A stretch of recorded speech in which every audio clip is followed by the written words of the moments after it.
y la verdad que la cosa se complica día a día, más allá de que estamos en vacaciones, que no toda la gente ha podido ir de vacaciones, uno es uno de los pocos privilegiados que humildemente puede ir a la costa argentina, pero hay mucha gente que no puede ir a ningún lado. Entonces, digo, uno no se puede quejar porque hay muchos que están escuchando que la verdad no llegan a fin de mes y no pueden ni siquiera tomarse un fin de semana de vacaciones y a un lugar mucho más cerca que la costa atlántica. Pero bueno, el debate tiene que ver con que una semana durísima para el gobierno en cuanto a ver, ¿cómo podría decirle? La bronca que hay en la calle respecto de la situación del país, que de a poquito empezó hace 2 semanas con un leve cacerolazo, que creció la semana pasada, que ayer siguió creciendo.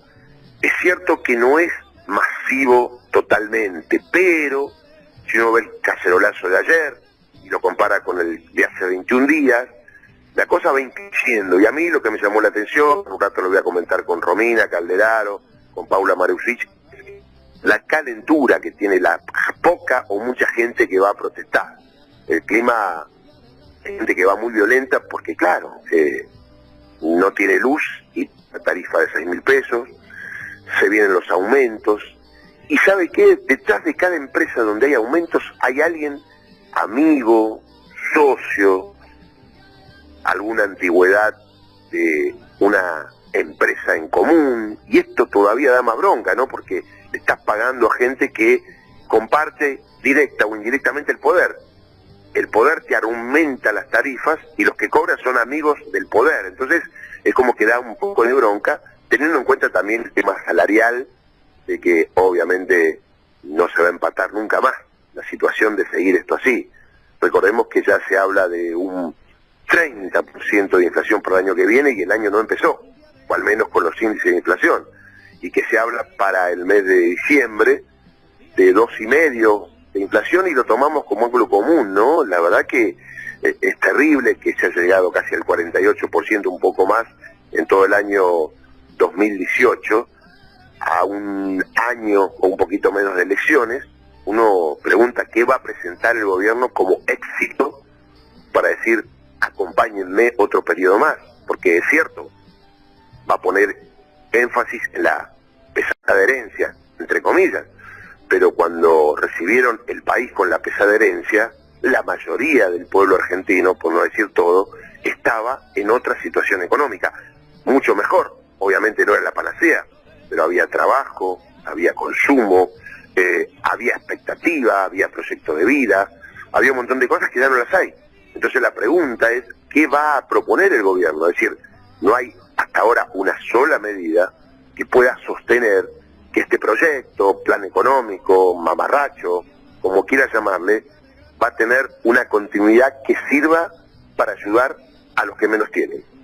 Por eso el gobierno recurre a humo mediático, como ser algo que en este programa no podemos golpear el pecho, lo venimos debatiendo de hace varios años, de que estábamos en la querida Radio del Plata, que es el tema de la baja de la edad de imputabilidad a los menores. Hemos hablado con los mejores especialistas, con jueces, con fiscales, con jóvenes que han delinquido y que de alguna manera han empezado en institutos de menores, por no decir reformatorios o cárcel para pibes, y que de alguna manera está claro que el tema para los menores de 16 años pasa por una atención social, por una función del Estado, de acompañar a esos chicos que están en conflicto con la ley, como se dice, en cuanto a los que conocen todo lo que tiene que ver con la legislación de los menores, que es menores en conflicto con la ley, no menores delincuentes, como se ha instalado y como bestialmente algunos medios hegemónicos llaman, tomando en cuenta lo que dice Patricia Bullrich y otros funcionarios del gobierno. Es decir, como está la situación del país, la verdad, gastar tiempo de debate en un proyecto que va a abarcar a menos del 1% de la población que delinque en la Argentina, a ver si me entienden, todo este movimiento, estas bombas de humo, para hablar del 1% de los menores que delinquen en general en el país, mucho menos en la capital federal, un poco más en la provincia de Buenos Aires, y la mayoría tienen que ver con delitos contra la propiedad. ahí se ve claramente, porque dice el soldadito de la droga, el tema de la droga, no, la mayoría de los casos tienen que ver con delitos contra la propiedad, robo, arrebato. Son muy pocos los menores de 16 años, gracias a Dios, porque lo hemos debatido con Romina. Y la verdad que si tenemos una sociedad donde hay un 20% de menores de 16 años que delinquen y que cometen delitos graves como robo con arma, o participan de un secuestro extorsivo, o hacen entraderas, y la verdad que estamos perdidos como sociedad, ¿no? La verdad que el Estado y todos nos deberíamos sentir responsables. Nos tenemos que sentir responsables cuando hay menores que delinquen, porque eventualmente el Estado no atiende eso y nosotros tampoco le exigimos al Estado que atienda eso. Todo lo que quiera hacer el gobierno de Mauricio Macri se puede hacer sin bajar la edad de imputabilidad. Acudir a los menores que cometen delitos y darle una atención social como corresponde. Los menores que cometen delitos, sea la primera vez o sea en reincidencia, tienen que ver con el círculo donde viven. La marginalidad, la exclusión, la pobreza, y no empecemos otra vez, porque ya lo expliqué 400 veces, no todos los niños pobres cometen delitos, está claro. Pero los que lo cometen, en el 99,9% están dentro del círculo de la exclusión, la marginalidad, la falta de educación, la falta de proyecto de vida. Y si usted va a los reformatorios de menores o a las cárceles de menores, la mayoría de los pibes viven todos en barrios carenciados. Por eso a mí me da mucha bronca cuando se habla desde el desconocimiento. Quien le está hablando trabajó durante 10 años en un juzgado de menores y conoce muy bien la problemática y ha ido a los barrios y sigue yendo a los barrios y conoce a los pibes que están en situación de calle, que después están en conflicto con la ley, y es una rueda que viene de hace mucho tiempo y lamentablemente ningún gobierno, vamos a decir la verdad, se ha ocupado en profundidad del tema, porque es una línea etaria muy pequeña. Crear el régimen de responsabilidad penal genera gasto. La pregunta es esta: en este momento donde todo lo que entra sale para pagar al Fondo Monetario Internacional, ¿de dónde va a salir la plata para estos programas tan espectaculares que promete el gobierno? Lo puede hacer ahora, lo puede haber hecho el año pasado, sin tocar la edad de imputabilidad, porque eso es meter a los pibes en reformatorios o mandarlos a la cárcel. ¿Usted cree que con ese cambio, ya cuando un menor comete un delito, le van a decir, bueno, ahora te vamos a acompañar socialmente de un día para otro? La verdad que no. Y recordemos también, hagamos memoria, que cuando se analizó esto allá por el año 2016, por un delito que le acusaban que había cometido un menor en un barrio carenciado de 14 años, un homicidio donde se había disparado un tiro, había muerto otro joven menor también de 15 años, se lo acusó a este chico de 14, que se lo llevó a Perú para evitar cualquier circunstancia, y en realidad la causa continuó adelante, y el que disparó fue un mayor, de 20 y pico de años. Sin embargo, se instaló, quedó en los medios, en estas mentiras que se instalan y que quedan, que había sido el menor de 14 años que había disparado, y está perfectamente probado que el menor de 14 estaba con el mayor, pero el que disparó fue el mayor. A partir de ahí nació aquel proceso en el 2016, y van a ser en cualquier momento, como ahora, para vender humo, o como eventualmente ante la situación de que un menor de 16 cometa algún delito de gravedad. Después hablaremos del proyecto, que no lo conocemos, pero obviamente el único fin es poner presos a los pibes. No importa el delito, se habla de delitos graves, no.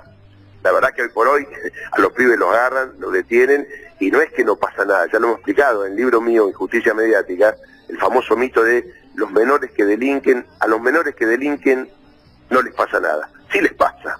Entran en el sistema penal, aparece un juez, se hace un expediente tutelar, se cita a los padres, se llama a un asistente social que va al barrio donde vive, se hace una serie de informes. Ahora, si el Estado no lo hace, hoy lo puede hacer. Y el otro tema es que la ley que rige esta situación es una ley de dictadura, que es cierto, es una deuda de la democracia, pero no se cambia con bajarle la imputabilidad, sino con generar más recursos para esos pibes que cometen delitos, y que en realidad al Estado, en general, le interese que esos pibes no vuelvan a cometer delitos, en diferencia con que comiencen a partir de ahí la carrera rumbo al delito. Pero bueno, ese será uno de los temas, el tema del ruidazo, el tema de la marcha de las antorchas del jueves pasado. Como ven y como veo, y les comento a mis compañeras, ha empezado muy agitado el mes de enero, agregándole que, por ejemplo, en la zona de la costa que uno ha recorrido, hay muy poca gente. Aunque le vendan los medios que la gente está en la costa, la verdad, hay muy poca gente. Acá en Necochea lo estoy viendo, es un lugar de masividad de turistas, pero hay mucha menos gente que lo habitual. Igual en Mar del Plata, estuve en Pinamar en un recorrido, que Pinamar es un lugar bastante habitual para gente que tiene un determinado nivel o poder adquisitivo, y la verdad que no había tanta gente. Solamente en Villa Gesell, donde se supone que es un poco más popular comparado con Pinamar el tema de los costos, y ahí está la cuestión, y donde van muchos jóvenes, y ahí por ahí tiene que ver con el mayor movimiento. Pero bueno, esa es la apertura, amigos, el gusto de saludarlos, repito, Salmón Necochea. Tengo una buena noticia, es una ironía.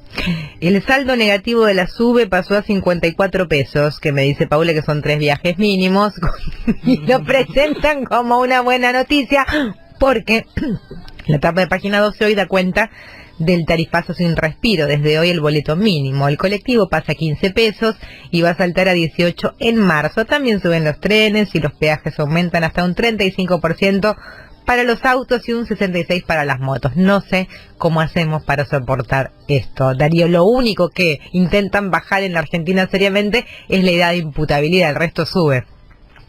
Sí, además, la verdad, no sé cómo a principio de año, como dice mi amigo Víctor Hugo, se animan a todo, ¿no? No tienen problema. La gente está de vacaciones, ahora cuando vuelva, lo peor que hay cuando te tomas unos días, viste, cuando llegas a tu casa, abrís la puerta y ves abajo un montón de boletas, ¿no? Que hay que pagarlas. No hay cartas de amor, hay boletas. Que vos juntás y decís, ¿cómo puede ser que yo pague tanto? Y antes era porque eran muchos papeles, ahora son muchos papeles y mucha plata, ¿no? Diríamos nosotros. Pero digo, ¿cómo puede ser que el presidente sigue de vacaciones, Romina, o todavía? Sigue de vacaciones, a pesar de que se lo recuerda, porque ayer se realizó el tercer ruidazo de la bronca, tercera semana consecutiva de protestas contra el aumento de los servicios en la ciudad de Buenos Aires y el conurbano, y realmente parece que no le importa nada. Desde el sur el presidente se reunió con gobernadores y aún no define el desdoblamiento electoral. Esa es la novedad. De vacaciones sigue especulando con la campaña, y acá todos tratando de hacer lo posible, algunos días con mucho calor. Ayer dio un respiro la temperatura por hacerle sentir que las cosas no están bien, y en el ruido, digamos, que no encuentro una palabra apropiada, pero no les importan las protestas. Eso es lo que yo siento, ¿no? Que se están organizando, que hay movilizaciones, que hay plan de lucha, pero que no les importa absolutamente nada. Calculo que se aprovechan de que hay mucha gente de vacaciones, ¿no? En marzo va a ser otro, el gallo, que va a cantar, me parece. Claro, se aprovechan yo creo que ahí comienzan las clases, bueno, va a haber conflicto, obviamente. Recordemos que en la provincia de Buenos Aires hubo conflicto todo el año y todavía hay conflicto, ¿no?, con los docentes. Recordemos también que comienza un año electoral, que esto me parece que el gobierno no lo está teniendo en cuenta, es decir, especula con una tranquilidad que yo, hablando con gente vinculada al PRO, no la tiene en la interna, Ojo que están preocupados porque, más allá que la cúpula creen que todo está bien, teniendo en cuenta que todo está mal, inclusive a pesar de esa creencia, hay mucha preocupación. Y eso, ¿sabe que lo demuestra? Que ahora en el PRO cualquiera quiere ser candidato a cualquier cargo. Claro. Demuestra que no hay una unidad de bloque de accionar. Al presidente lo mandan afuera, algunos dicen que es para cuidarlo, para que todo esto no lo roce. Y claro, piensan que cuando venga a decir lo votamos porque esto pasó porque él estaba afuera. Lo van a cuidar. Claro, es un pensamiento ridículo, ¿no? Y en La Nación, fíjate cuál es la tapa: preocupación por los aumentos, preocupación por la pérdida del voto del núcleo duro. No, Macri pidió alinear todas las decisiones electorales a su plan de reelección. Reunido con Larreta y los gobernadores de Mendoza y Jujuy, buscó evitar medidas sin aval de la Casa Rosada. Resta definir si unificarán la fecha, pero tranquilo, digamos, desde su lugar de descanso. Esto es un desastre, Darío, realmente un desastre. Después vamos a leer las tapas de los diarios de la prensa hegemónica. Están en cualquier cosa menos en el conflicto económico-social de la Argentina, que es muy fuerte. Venezuela, viste cómo es, ¿no? Tratando de tirar la pelota afuera como si las facturas no llegaran.